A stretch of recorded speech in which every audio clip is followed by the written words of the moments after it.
was a very nice. It was a very nice compliment, and it just, yeah, it was not weird. It was nice.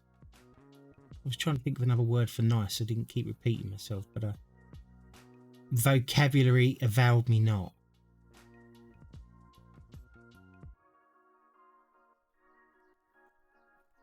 Did see chat go up. Was this? Ash, these things you say sometime. These things you say, someone said are true. Oh, thank you. Ah, see, you're only here for my voice. Thank you, Ash. I really appreciate that. It's, you know, it's like I ask people to clip my my videos, and the reason I do that is because I understand humor, right? I can tell you what's funny and what's not, and I can find funny bits in other people's videos, right? But I genuinely cannot find funny points in my videos. And it's purely because, and this is God's too honest truth, I don't think I'm funny. I know, like back in the day, I used to be the life and soul of the party, you know. I'd always be the one making people laugh and cracking a joke and whatever else, but I just don't see it myself, you know. So when I look back at my videos, it's very difficult for me to, well, I say very difficult, it's bloody impossible. I've not actually clipped anything myself. I think I've clipped one thing. But yeah, I don't get it. I don't get what other people see. But then when I'm sitting there and I'm telling other people, you know, like, oh, you're fantastic, you're a really nice person, and blah, blah, blah, blah, blah, they're like, well, I don't see it. And it's like, is it that everybody doesn't see their worth? Is it everyone that doesn't actually know that they're actually really good at what they do, or they're really nice people? Do we all have the same problem? Is that why we're always sort of seeking validation? Possibly. I mean, it would make sense.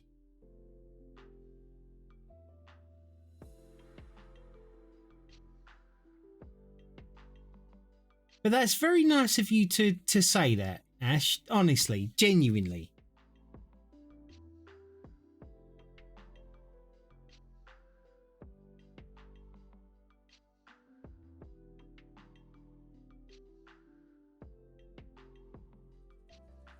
The paint that's more sort of trailing on rather than painting on, but it's all right.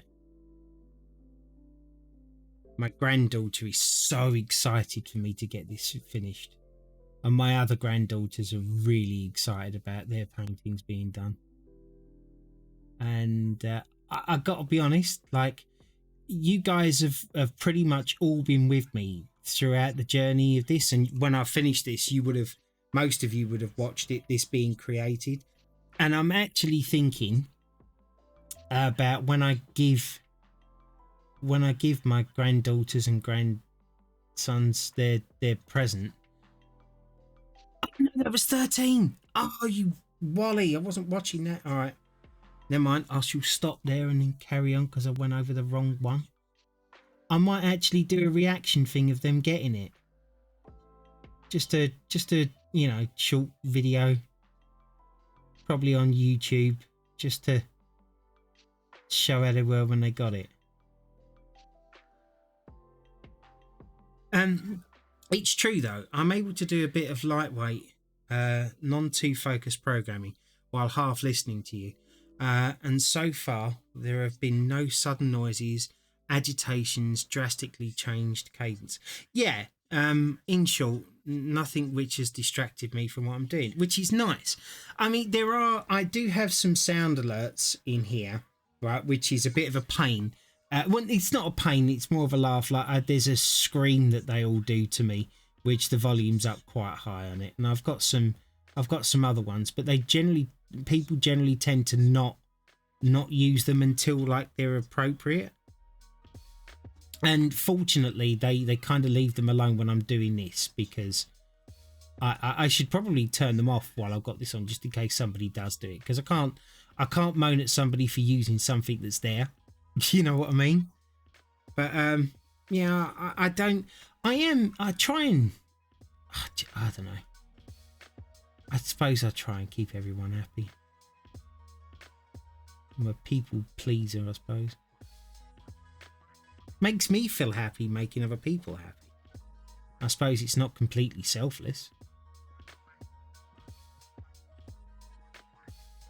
Right, now that 13 bit up there is going to bug me now because I've put the wrong bloody colour on it. Right, let's do that next. Oh, and it's the light pink. I might be able to get away with that. Where is it? Let's have a look here. How much did I actually go over? Oh, it wasn't a lot, actually. So it goes all the way up to the top. So I'm just going to have to...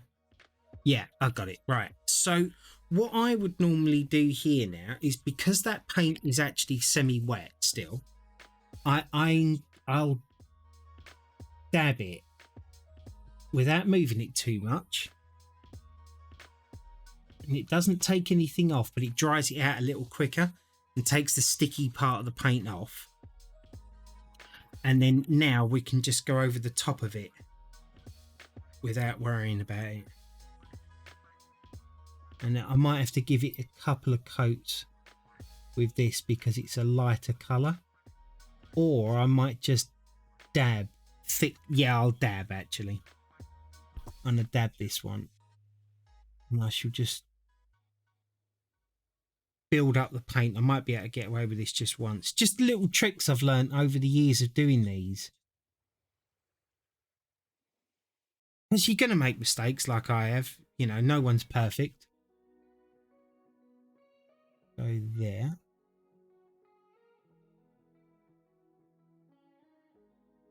Excellent. I believe, yeah, that bit there is it as well. So we've got to try and follow that stem down as best as possible.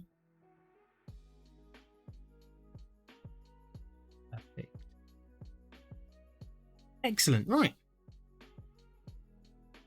And now, disaster averted.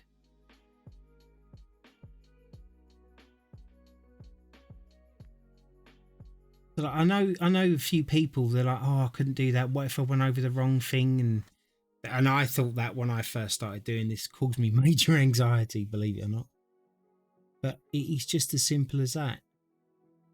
And now my mistake is gone. And we just move on. Yeah.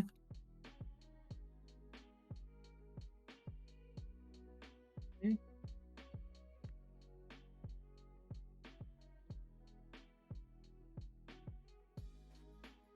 The other, it's not an issue, but the other thing that about these paint by numbers is that sometimes you do like really integral bits. And they take you ages to do these small bits. And you sit back and look at the picture and you look at the time and you think, bloody hell, I've spent ages doing that. And it looks like you've done nothing. Never fall into that trap, because there are going to be bits in paintings that are going to take you literally hours to do, right? But it's those little bits that are going to make your picture look absolutely fantastic when it's finished. Like my Christmas tree one I did with all the little lights on it. I don't even want to tell you how long that took me. But now the bit I'm most proud of in that picture is the Christmas tree, because it looks so good.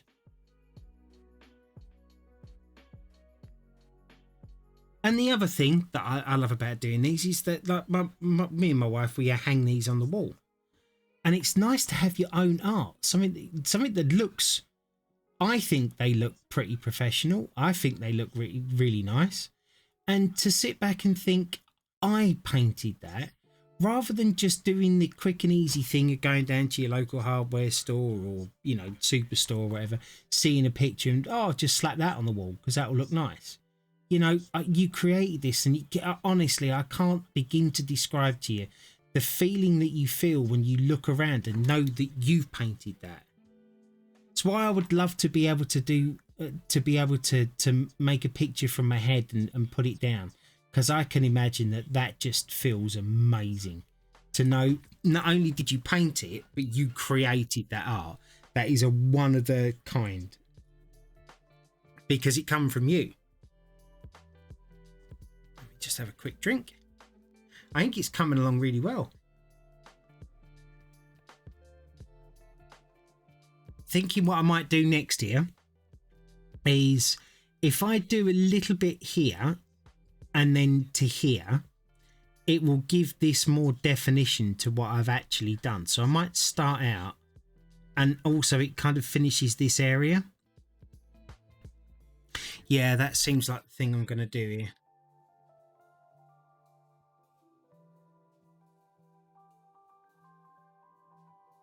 This is similar beauty to Minecraft. You build, you create what you want. Yeah, and I agree with you. I think that's why my Minecraft is such a successful game, because you know, you're only kind of limited once you've completed the game and stuff. You're only limited by your own creativity, and I agree. I would agree with you. This is why I love the mods in Minecraft, because it gives you so many more tools to be so much more creative. My wife, we have a small Minecraft server. It's just for like the kids, me and my wife and stuff. And in there, she's made cinemas, KFCs, she's made houses, farms, pools, you name it, she's done it. And she spent hours and hours doing it, and she loved it. And I made a massive mansion, and I had such a great time doing it. It's like a real creative outlet. Not only is it a game, it's a sandbox game, and then you can also game engine more or less, where you can make exactly it just keeps on giving, and that's probably why it's probably it is the most successful game of all time, I believe. Again, another indie game.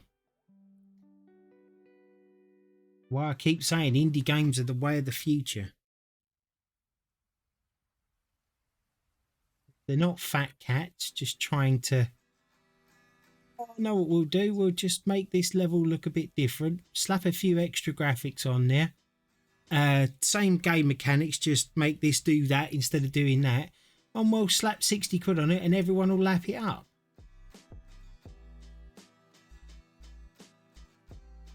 These games are labours of love. And a lot of people look at my channel and they see the stuff that I play and they're like, Five Nights at Freddy's, yeah. They look at my channel and they're like, oh, you only play like this janky game stuff, and you know, but that's where I get the most content. You know, my boy bought God of War 2. Now, the God of War's games, if you've never played them, you absolutely should. You are missing out on a real treat of not only a fantastic story, but a fantastic experience. I believe that God of War is not just a game, it's an experience, and it's one that every gamer, you know, even non-gamers, should experience. It is brilliant, right? But you do need a PlayStation. Well, at the moment, I mean, it's going to come to PC. I mean, like PlayStation, and everybody's begun to realise that you're not going to break people away from consoles, and you're not going to break the people away from their PCs. So the best way of doing it now is to just let everyone play wherever they want to play. And once they figure that out and do it, game developers are going to be the winners, because they're the ones that are going to get like even more money, so that they can then create even more games for us, which will be great because we win in the end. And I've completely lost my train of thought where I was going with that. But yeah, other than that, I mean, even that game, right? I played it, I completed it, and yes, I could go back and 100% it. I know I could do that, right? I also know that I could go back and I could play it on a different difficulty and have a harder time with completing it. I know I can do that. once I've done that, that's it. The game's over with. Now, and I'm not just trying to get people to buy these games that I play, but now look at My Summer Car. Janky game, loads of bugs in it. All right. But the replayability of that game far exceeds any AAA title. Because the experience you have in there each and every time is going to be different.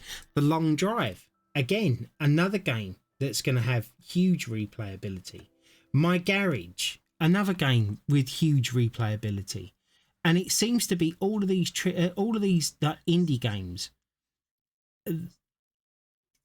that have this, whereas the AAAs are just one and done. And I just think that, you know, it's a shame that there's a few companies out there that are just doing cash grabs, you know, just an asset game, which takes a couple of minutes I say it takes a couple of minutes to put together. I don't know how you do it, but I've heard other people talk about it and they say, oh, it doesn't take long to do this. And then they come in and they get people's money, but you're going to get that everywhere. The Henry Stickmin game, granted, there's a limit hover and there's a height amount to rebuild. Yeah, and this is the thing, you know, and I would prefer to give my money to a really talented young not young, doesn't have to, age doesn't matter, but a really talented new indie game developer than what I would do to the AAA titles. I mean, that and the fact, I'm not going to lie to you all, you know, I don't have the money to be a AAA gamer. You know, I've never really been a first generation gamer. A couple of games I have, like there are exceptions, like Grand Theft Auto. You know, that game's just, they're stunning. You know, but that's number one, and that's number one. No, that's not number one. That's going to be a different color. Okay, so we'll do this one here. Nearly did that. But this is why I usually shop in the indie game market, because you find some really good gems in there. And then the other thing that I find so much value for money is if you buy an indie game developer game and you like it, right? And you get to the end of their content, me who is in game dev course. Ah, really?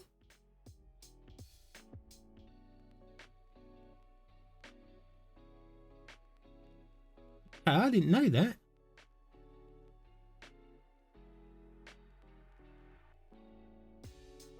But yeah, you get the game and then it starts off and you play it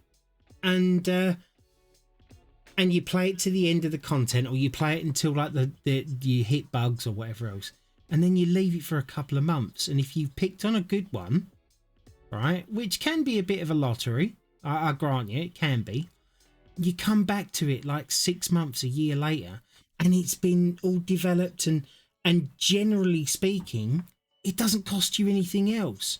So you've had those hours of playing it up to the content point at that point, right? And you've enjoyed it, and then you come back to it and you can start all over again. It's like double bubble. I doubt that much will come from it for me though. I'm not the best creator, rather than a theorist for design. You'll have to let me know what it is that you've actually been into, because I trust you. I don't think you're gonna scam me. I'll play it. I'll have a look.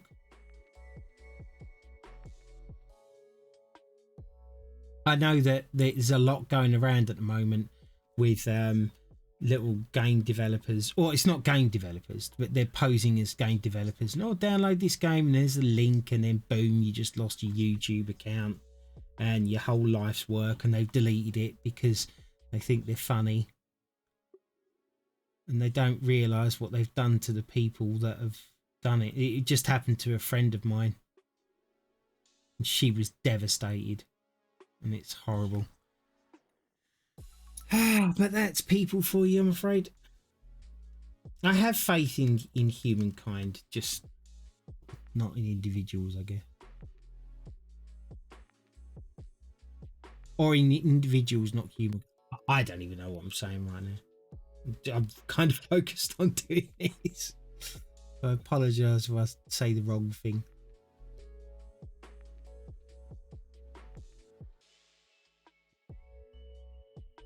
Perfect. And now we're starting to get some definition to this flower, which is going to be nice later on when I look over it and think, what did you actually get done today? And it's like, there, that's what you got done today. This was a day when you felt really ill and you wasn't going to do anything, and look what you achieved. And if you hadn't have done it, what would you have achieved then? That's another good thing that I do with these painting by numbers. It's something tangible, something you can actually physically see. Which is why my very first paint by numbers, which are hung in my bedroom, it actually has, and I'm not too proud to admit it. And you know, I know a lot of guys don't like to admit that we cry or whatever else, but there are a lot of my real tears in that painting, because I was going through a real bad time when I was doing that. It was my very first one, and it's the one I'm most proud of. I did just see chat go up, but I need to finish this little bit here, so I should get with you in a sec. That's another good thing. I'm so comfortable with you all, and like asking you to wait and not just dropping everything because like, oh, if I don't answer straight away, I'm going to lose a viewer. That's the problem. I think people spend too long and to focus too much on the pot of gold than what they're actually doing and what they're really here for. Right, what was this? I only have access to one of my project games. It was a point and click where I took a completely different approach to think nearer actually about it came before it and use photographic images to create the assets. Nice! So some real effort was put into it.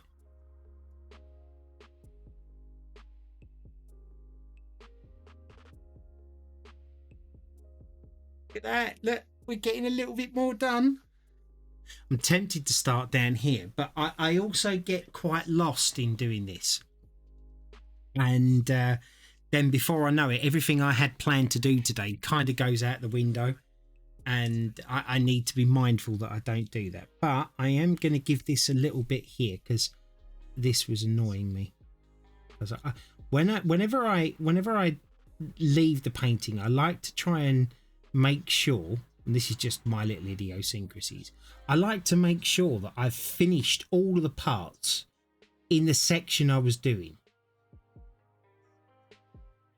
I know that that's to do with me, and it's, yeah. I don't have OCD or anything. That's nothing I've ever been diagnosed with or accused of having. I have a set patterned way of doing things, and I guess I've got like that since I've had this anxiety stuff. That little bit there. Come on, in you go.